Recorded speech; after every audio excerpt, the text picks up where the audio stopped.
Listen, if your kids get sick with flu symptoms, it's not time to freak out, but it is time to pay close attention because if it gets bad, you got to take action.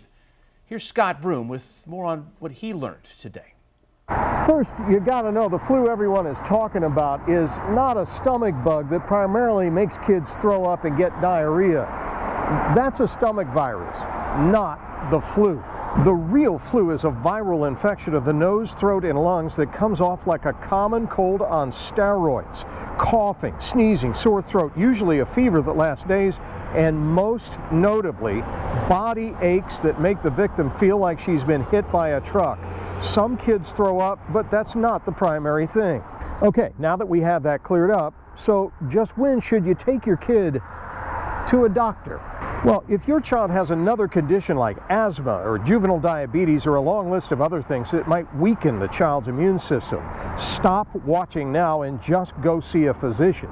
Same with children who are 2 years and younger. Now, for kids who are normally healthy as an ox, as they say, and who usually get over stuff okay, here are some signs that it may not be the usual thing.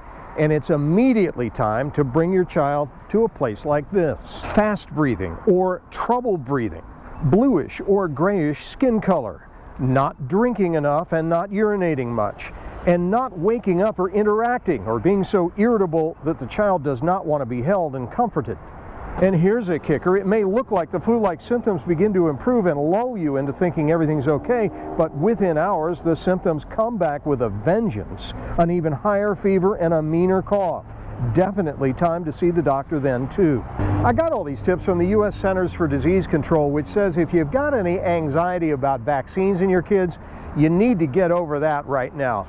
Get your child vaccinated against the flu. Even if it doesn't stop the disease cold, it will make it a lot less severe if they catch it. Scott Broom, WUSA 9. So listen, the Centers for Disease Control and Prevention says you can take 3 actions to fight the flu. Number 1, get the flu vaccine. Scott hammered down on that one, but it is worth repeating.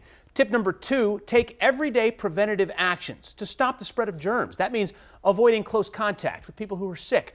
Now, if you do have the flu, stay home for at least 24 hours after your fever is gone. And third, take flu antiviral drugs if your doctor prescribes them. They can make your illness milder and they can shorten the time that you spend sick. We've got links to the CDC's tips for parents. All you got to do is check it out right now. Pull up your phone. It's on our WUSA 9 News app.